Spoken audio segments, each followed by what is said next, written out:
Gulf ರಾಷ್ಟ್ರಗಳು ರಂಜಾನ್ಗೆ ಸಂಬಂಧಿಸಿ ಎಷ್ಟು ಆಸಕ್ತವಾಗಿರುತ್ತವೆ ಅನ್ನೋದಕ್ಕೆ ಈ ಬಾರಿ ದುಬೈ ಬಳಸಿದ ಡ್ರೋನೇ ಸಾಕ್ಷಿ.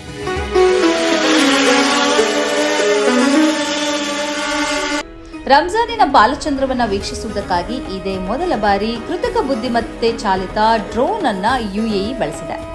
ಇದು ಜಗತ್ತಿನ ಇಡೀ ಮುಸ್ಲಿಂ ಮತ್ತು ಮುಸ್ಲಿಮೇತರ ರಾಷ್ಟ್ರಗಳಲ್ಲಿ ನಡೆಸಲಾದ ಮೊದಲ ಪ್ರಯತ್ನ.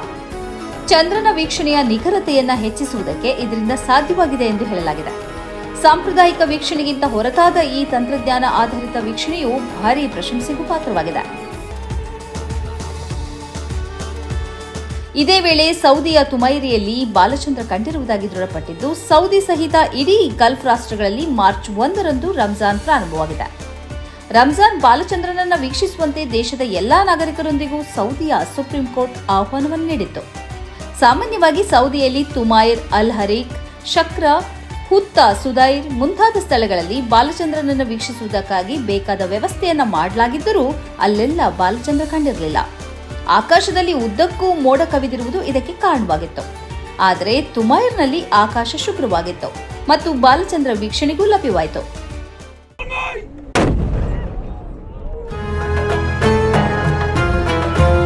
ಇದೇ ವೇಳೆ ಕತಾರ್ ಅಂತೂ ರಂಜಾನ್ಗೆ ದೊಡ್ಡ ಮಟ್ಟದ ಆಫರ್ ಅನ್ನು ಘೋಷಿಸಿದೆ. ಖಾಸಗಿ ಸಂಸ್ಥೆಗಳು ದಿನದಲ್ಲಿ 6 ಗಂಟೆ ಕಾರ್ಯಾಚರಿಸಬೇಕು ಮತ್ತು ಸರ್ಕಾರಿ ಸಂಸ್ಥೆಗಳು ದಿನದಲ್ಲಿ 5 ಗಂಟೆ ಕಾರ್ಯಾಚರಿಸಬೇಕು ಎಂದು ಆದೇಶ ಹೊರಡಿಸಿದೆ.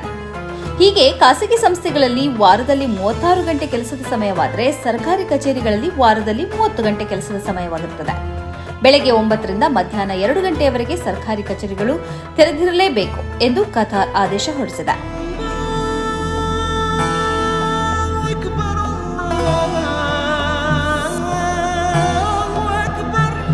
ಇದೇ ವೇಳೆ ಕುವೈಟ್, ಬಹರೇನ್, ಒಮಾನ್ ಮುಂತಾದ ರಾಷ್ಟ್ರಗಳು ಕೂಡ ಭಾರೀ ಸಡಗರದೊಂದಿಗೆ ರಂಜಾನ್ ಅನ್ನು ಸ್ವಾಗತಿಸಿವೆ.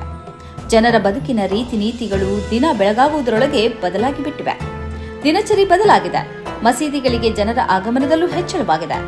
ಬಹುತೇಕ ಎಲ್ಲ ಮಸೀದಿಗಳಲ್ಲೂ ಉಪವಾಸ ಪಾಲನೆಗೆ ಮತ್ತು ಸಹರಿಗೆ ಏರ್ಪಾಡು ಮಾಡಲಾಗಿದೆ ಎಂದು ವರದಿಯಾಗಿದೆ. ಹೀಗೆ ಗಲ್ಫ್ ರಾಷ್ಟ್ರಗಳ ಉದ್ದಕ್ಕೂ ಸಂಭ್ರಮ ಕಾಣಿಸಿಕೊಂಡಿದೆ. ಜನರು ಕೂಡ ಆಧ್ಯಾತ್ಮಿಕ ಸುಖಕ್ಕಾಗಿ ಹಾತೊರೆಯುತ್ತಿದ್ದಾರೆ.